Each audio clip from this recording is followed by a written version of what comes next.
over the last 28 years? The government of the day has no interest whatsoever for a meaningful change.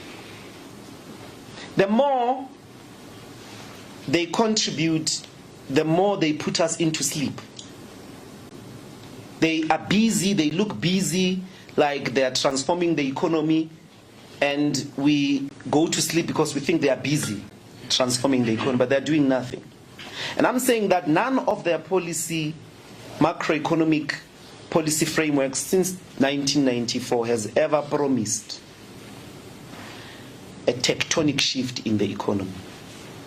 So they do two things. They largely are always worried about white fear.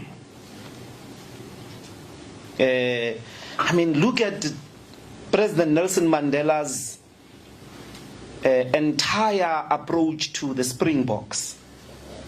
Actually, the first 5 years of the democratic state may have been about making sure white people are not scared and they leave the country.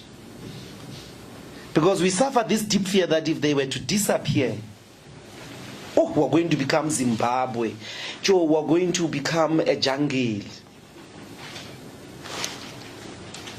There's this big concern, big investment into constantly assuring them, particularly white business owners.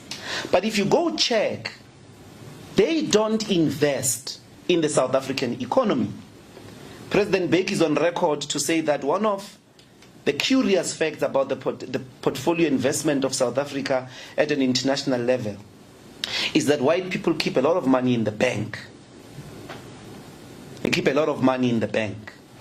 So that's on one part, is this appeasing of white fears, they must not be scared and so on and so forth. On the other hand is a permanent drive for foreign direct investment. Like there are Chinese people who are coming to save us from our devastation. But a brave government like the apartheid government, like the Vietnamese, like the Chinese, like the Americans in their early industrialization, brave governments got directly involved in industrialization. Firstly, by making sure that they own financial institutions to empower their local industries. On the other hand, they themselves ran industries from the scratch. There's no single economy in the world whose history of development was because of the market forces. Not one.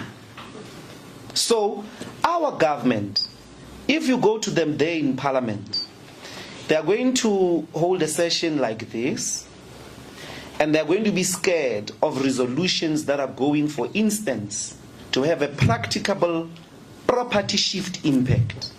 If you took a law-binding decision now that the advertisement industry must pay 50 billion for its racism, as a demonstration of remorse for 28 years, I won't count the years before, for 28 years they've engaged, including the South African government, in racially discriminating black media owners. That will have a big impact.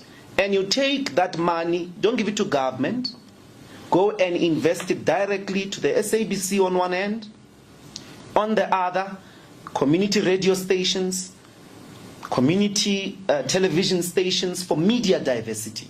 You'll have achieved media diversity for the first time in this democratic era. Go give it to black film and music practitioners, because they command audiences. When you go to radio, what makes the advert come there is because of the music of these practitioners. On TV is because of those filmmakers. And then sports. So this will be a property shift, because you're going to directly empower people to go and do more creative works independent of having to look for money anywhere else.